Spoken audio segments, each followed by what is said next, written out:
Hello students, good morning. In yesterday's lecture, we already discussed up to section 56, that is goods in transit. And in today's lecture, we will discuss on section 57 to 66. Okay. So, first, section 57 is related with appointing of public warehouses. हा जो 57 section आहे हा public warehouse appoint करण्याबाबतचा आहे. आता त्याच्यासाठी काय काय प्रोव्हिजन्स आहेत आणि ही अपॉइंटमेंट कोण करतं, तर appointing of public warehouses is or at any warehousing station the assistant commissioner of custom or deputy commissioner of custom may appoint public warehouses where in dutiable goods may be deposited. ज्या ठिकाणी duty भरावी लागणारे जे goods आहेत ते तिथं आपण काय करू शकतो, डिपॉझिट करू शकतो. आणि असे वेअरहाऊसेस अपॉइंट करण्याची पॉवर ही असिस्टंट कमिशनर ऑफ कस्टम किंवा डेप्युटी कमिशनर ऑफ कस्टम यांच्याकडे असते. हा छोटासा 57 सेक्शन होता. Then section 58.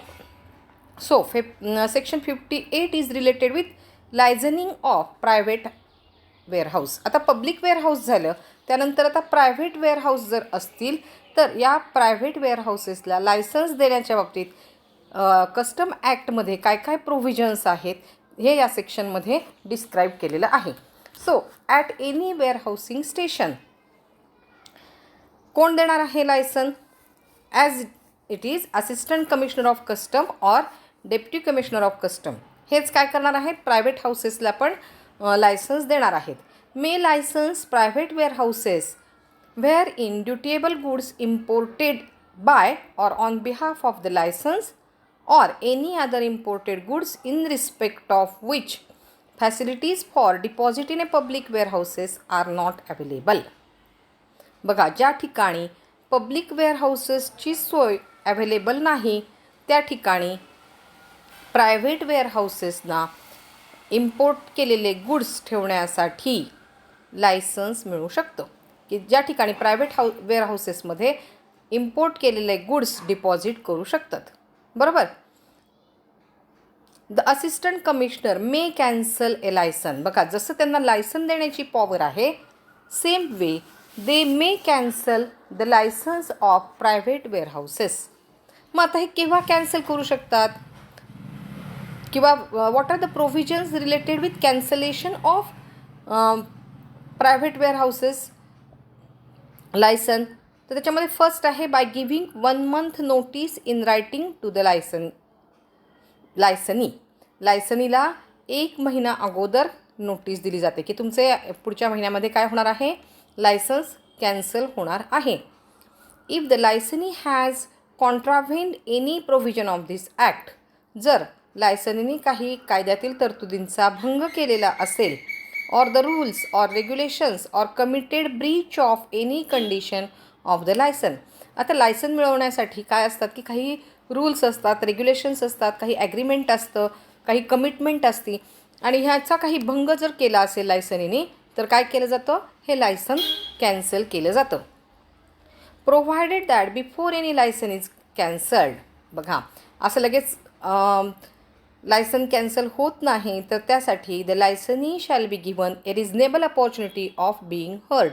तर ह्या लायसनीला त्याचं स्वतःचं म्हणणं मांडण्याची संधी दिली जाते. समजा त्यांनी काही कायद्याचा भंग केला असेल, काही तरतुदींचा भंग केलेला असेल, काही नियमांचा भंग केला असेल, काही त्यांनी करारामधल्या ज्या काही तरतुदी आहेत, काही अटी आहेत त्याचं काही त्याच्याकडून उल्लंघन झालेलं असेल तर ते का झालं बाबा, त्याला काय प्रॉब्लेम आला होता हे ऐकून घेतलं जातं आणि मगच काय केलं जातं, त्याच्यावरती कारवाई केली जाते. आता pending and enquiry whether a licence granted should be cancelled. बघा, जर काही एन्क्वायरी पेंडिंग असेल तर काय केलं जातं, लायसन्स सस्पेंड केलं जातं.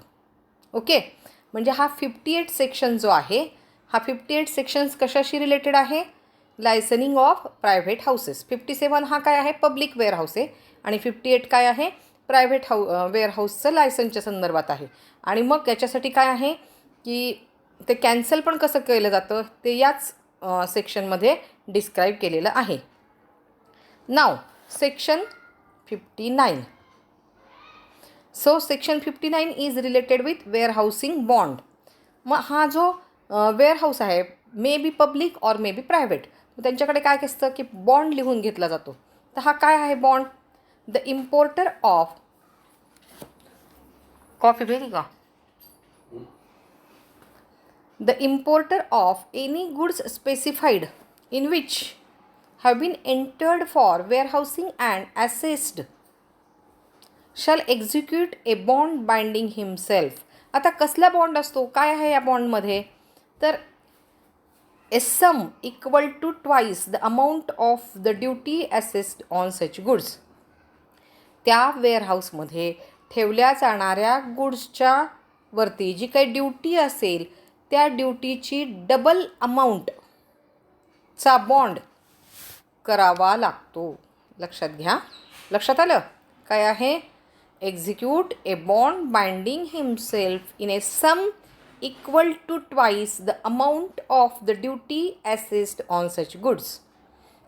त्या वेअरहाऊसमध्ये ठेवल्या जाणाऱ्या गुड्सच्या वरती जी काही ड्युटी असेल कस्टम ड्युटी, त्या कस्टम ड्युटीची डबल रक्कम काय करावी लागते? तुम्हाला भरावी लागते. To observe all the provision of this act and the rules and regulation in respect of such goods. To pay on or before a date specified in a notice of demand. म्हणजे तुम्हाला ती amount भरावी लागते. All duties and interest if any payable. Section 61. Rent and charges claimable on account of such goods under this act. आता together with interest on the same from the date so specified. बघा आता जर तुम्ही amount भरू शकला नाही तर तुम्हाला इंटरेस्ट पण पे करावं लागतं. आणि हे इंटरेस्ट किती आहे? बिलो 18%, म्हणजे 18% थोडं कमी, म्हणजे किंवा 18% जो काही रेट गव्हर्नमेंटने त्या पिरियडमध्ये डिसाईड केलेला असेल त्याप्रमाणे 18% interest up to 18% maximum and not exceeding 36% per annum. हा असा तुम्हाला तिथे पे करावा लागतो. सेंट्रल गव्हर्नमेंट त्या बाबतीत वेळोवेळी नोटिफिकेशन देत असतं. म्हणजे if you are unable to pay the bond amount, जो काही बॉन्ड आहे ती अमाऊंट भरायला जर तुम्ही अनेबल झालात तर तुम्हाला 18% ते 36% इंटरेस्ट पर ॲनम भरावं लागतं. आणि हा रेट सेंट्रल गव्हर्नमेंट वेळोवेळी ऑफिशियल गॅझेटमध्ये काय करत असतो? डिस्क्राईब करत असतो किंवा सांगत असतो. To discharge all penalties. तुम्हाला त्याच्यावरती काही पेनल्टी असेल ती पण तुम्हाला भरावी लागते. A bond executed under this section by an importer in respect of goods shall continue in force notwithstanding the transfer of the goods to any other person or removal of the goods to another warehouse. मग हा bond कुठपर्यंत असतो? तर त्या वेअरहाऊसमध्ये ठेवलेला जो माल आहे, ठेवलेला जो गुड्स आहे तो इतर पर्सनला ट्रान्सफर करेपर्यंत तो बॉन्ड तुमचा काय होतो? एक्झिक्यूट होत असतो. किंवा तो गुड्स तुम्ही इतर वेअरहाऊसमध्ये हलवत नाहीत किंवा ठेवत नाहीत किंवा ट्रान्सफर करत नाहीत तोपर्यंत तो बॉन्ड काय असतो? एक्झिक्यूट होत असतो. Provided that where the whole of the goods or any part thereof transfer to another person the proper officer may accept a fresh bond from the transferee. मग पुन्हा दुसरा माल आला की पुन्हा त्याची डबल ड्युटी करून पुन्हा काय केला जातो? नवीन बॉन्ड केला जातो. समजलं? तर काय आहे हा सेक्शन 59 वेअरहाऊसिंग बॉन्ड. कशाशी रिलेटेड आहे? Warehousing bond. Okay. Then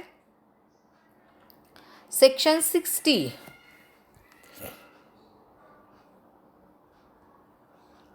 Section 60 is related with permission for deposit of goods in a warehouse.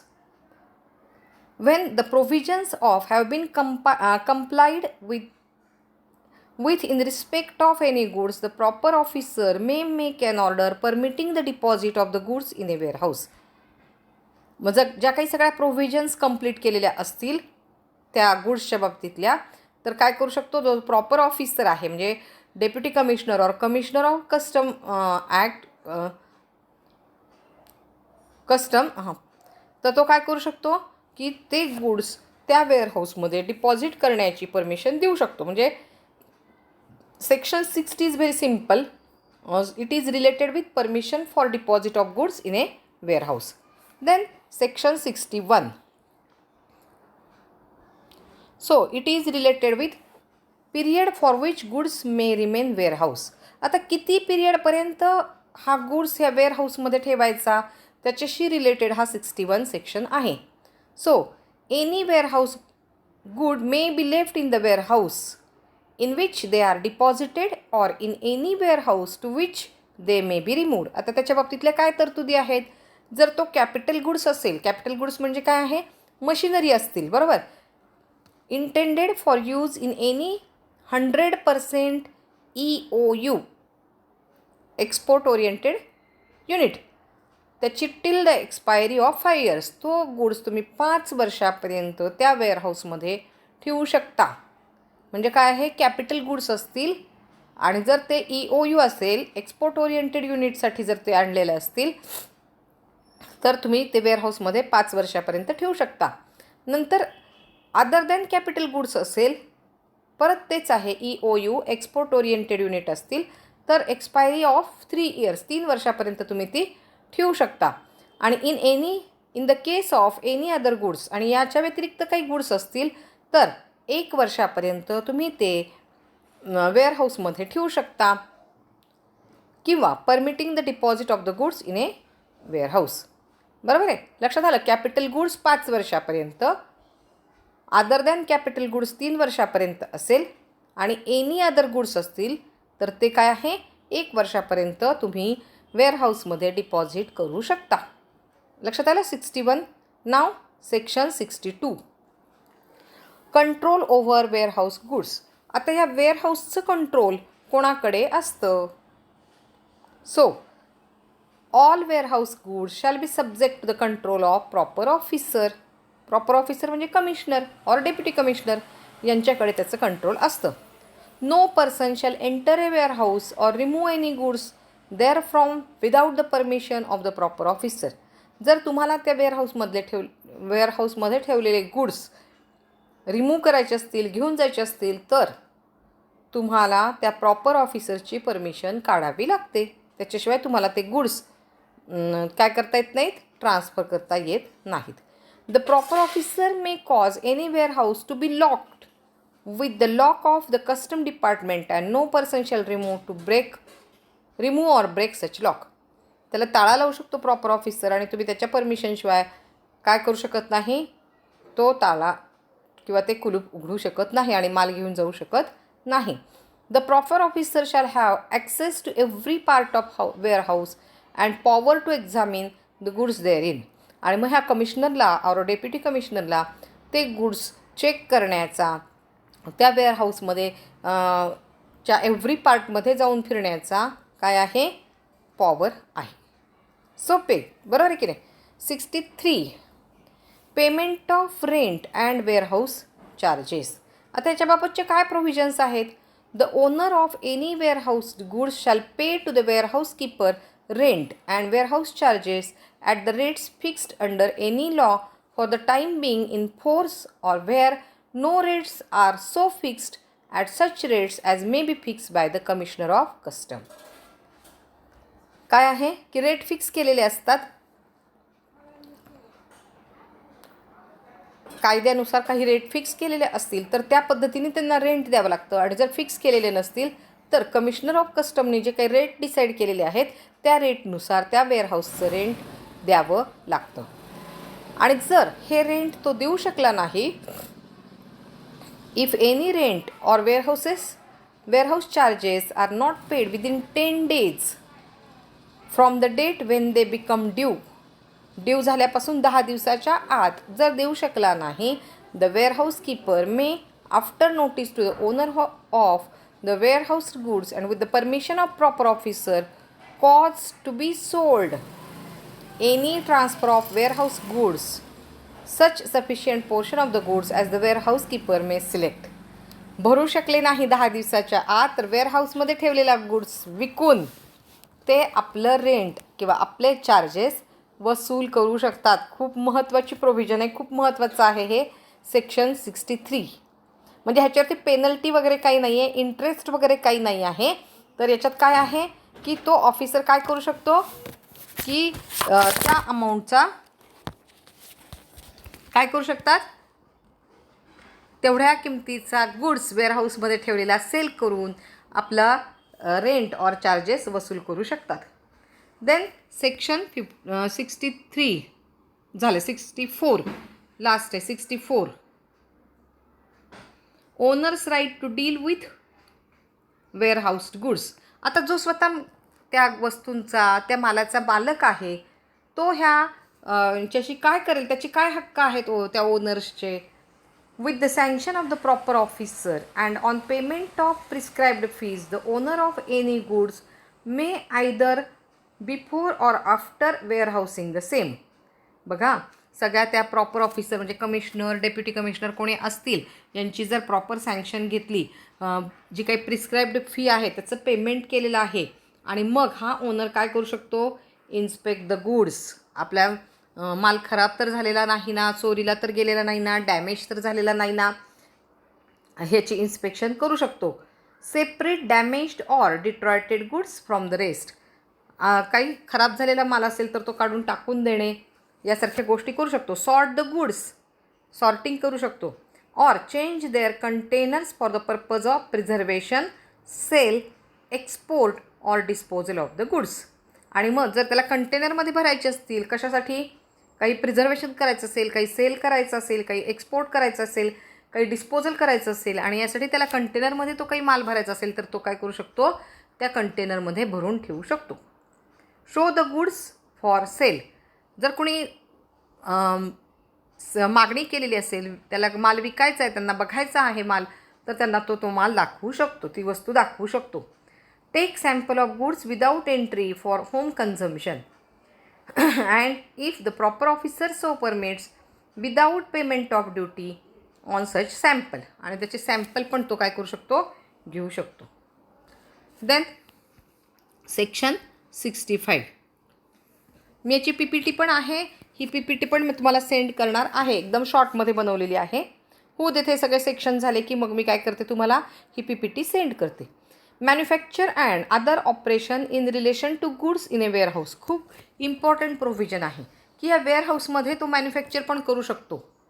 With the sanction of proper officer and subject to such conditions and on payment of such fees as may be prescribed, the owner of any warehoused goods may carry on any manufacturing process or other operations in the warehouse in relation to such goods. त्याच्यावरती काही प्रक्रिया करायची असेल तर ती सुद्धा प्रक्रिया manufacturing process तो वेअरहाऊसमध्ये करू शकतो. त्यासाठी त्याला काही वेगळी फी चार्ज केलेली असते, ती फी त्याला भरावी लागते. Where in the course of any operations permissible in relation to any warehouse goods there is any waste or refuse. बघा आता समजा हे मॅन्युफॅक्चरिंग प्रोसेस करत असताना तुम्हाला माहिती आहे की काही वेस्ट होतं, बरोबर आहे, काही कचरा होतो तयार. मग याच्या बाबतीत काय प्रोव्हिजन आहेत, तर हे जर काही if any whole or any part of the goods resulting from such operations are exported, import duty shall be remitted on the quantity of warehoused goods contained in so much of the waste or refuse as arises from the operations carried on in relation to the goods exported. आता त्याला माल export करायचा म्हणून त्यांनी तो काय केलेला आहे, वेअरहाऊसमध्ये ठेवलेला आहे आणि त्यातनं काय झालं की समजा त्यांनी 100 टन गुड्स ठेवलेले आहेत आणि त्यातला 10 टन्स काय झाला आहे, रिफ्यूज झाला आहे किंवा कचरा आहे, तर त्या 10 टन्सवरती भरलेली कस्टम ड्युटी त्याला रिटर्न मिळते. कारण ती पाठवणारच नाही ना तो, कारण तो रिफ्यूज झालेला माल आहे, तो काय आहे, डॅमेज आहे, ते वेस्ट आहे आणि मग त्याच्यावरती भरलेली कस्टम ड्युटी त्याला परत मिळते. लक्षात आलं. तर अशा पद्धतीच्या ह्याच्या प्रोव्हिजन्स आहेत. अजून एक सेक्शन 66 आहे लास्ट, ते डिस्कस करूया आणि मग आपण थांबूया. Section 66 power to exempt imported materials used in the manufacture of goods in warehouse. आता वेअरहाऊसमध्ये मॅन्युफॅक्चरिंग प्रोसेसला परमिशन आहे हे तुम्हाला माहिती आहे, आणि त्यासाठी काय केलेलं आहे की काही मटेरियल इम्पोर्ट केलेलं आहे, बरोबर. आणि मग या इम्पोर्ट केलेल्या मटेरियलवरती काय आहे, कस्टम ड्युटी एक्झम्प्ट आहे, कस्टम ड्युटी भरावी लागत नाही. If any imported materials are used in accordance with the provision of section 65 for the manufacture of any goods and the rate of duty leviable on the imported materials exceeds the rate of duty leviable on such goods, the central government, if satisfied that in the interest of the establishment or development of any domestic industry, by notification in the official gazette, exempt the imported materials from the whole or part of the excess rate of duty. म्हणजे काय आहे की जर duty जर जास्त झाली, म्हणजे import आणि एक्सपोर्ट करणार आहे की नाही, तर ह्या अशी जर त्यांना सेंट्रल गव्हर्नमेंटला वाटलं तर ते काय करू शकतात, ही कस्टम ड्युटी एक्झम्प्ट करू शकतात. समजलं. So in today's lecture we discussed from section 57 to section 66. Section 57 is related with appointing of public warehouses. Section 58 related with licensing of private warehouses. Section 59 warehousing bond, and Section 60 permission for deposit of goods in a warehouse. Section 61 period for which goods may remain warehoused. Section 62 61 आहे, section 62 नाहीच आहे मला वाटते. हां, section 62 control over आहे, control over warehouse goods. Section 63 payment of rent and warehouses charges. 64 owners right to deal with warehoused goods. Section 65 manufacture and other operations in relation to goods in a warehouse. And Section 66 power to exempt imported materials used in the manufacture of goods in a warehouse. मला असं वाटतं की तुम्ही पुन्हा पुन्हा video ऐका. Custom act थोडासा difficult आहे समजायला, पण आजचे जे सेक्शन होते हे वेअरहाऊसशी रिलेटेड होते आणि हे जरा थोडेसे सोपे होते. नोट्स पण सेंड करते आणि हे पण पाठवते. ओके. काही तुम्हाला प्रॉब्लेम आला मग केव्हाही मला तुम्ही कॉल करू शकता. Okay, bye bye.